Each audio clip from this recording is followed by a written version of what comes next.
In just 100 days, President Trump has managed to deport children with cancer, illegally detain U.S. citizens, and completely abandon due process in this country. It is outrageous to me that Republicans in Congress and in the Senate are tolerating the complete abdication and violation of due process as outlined in the Fifth Amendment to the United States Constitution. And let me just read that for a refresher if people need to be reminded.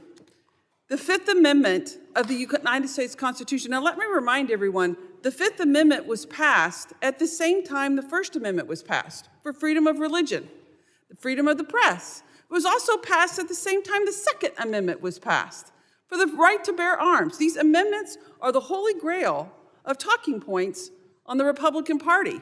But where is the talking point for the fifth? Due process.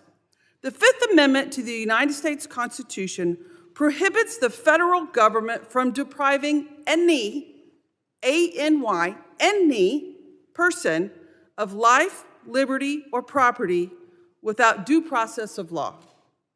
This means that the government must follow fair procedures before taking away a person's freedom or property.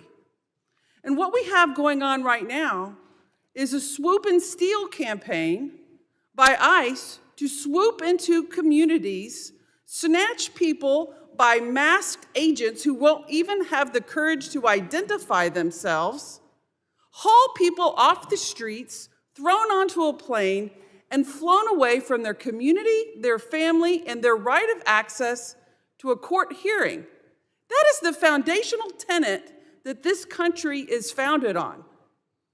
What is going on? Where is the soul of this Congress to not stand up and defend the rights of due process, a foundational tenet of the formation of this country?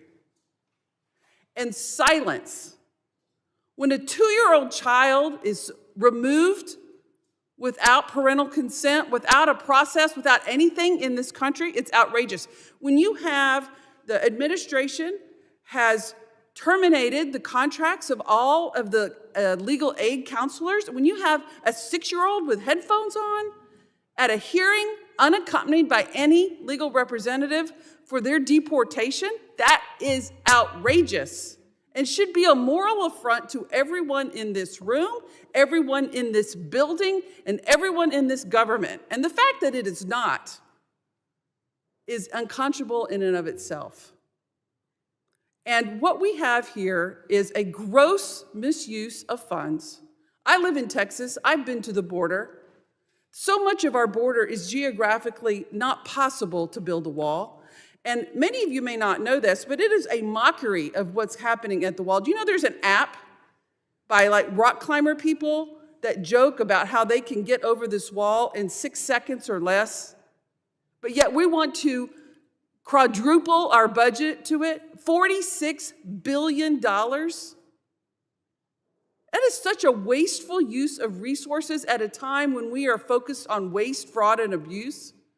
That $46 billion could pay for the funding of cybersecurity education, a bill we had in this committee not too long ago. That $46 billion could give much-needed pay increases to Border Patrol. It could fund timely processing so that people could come into this country, get a hearing, and not be released without an opportunity to have a hearing for 6 years. But we're not doing that. We're just ignoring the rule of law, and we're throwing money out of a pet project for a president who campaigned that another country was going to pay for it, and it was complete BS. It's time for responsibility to act and to prevail in this room, in this building, and in this Congress, because this is outrageous, this complete annihilation of due process. Thank you, and I yield back.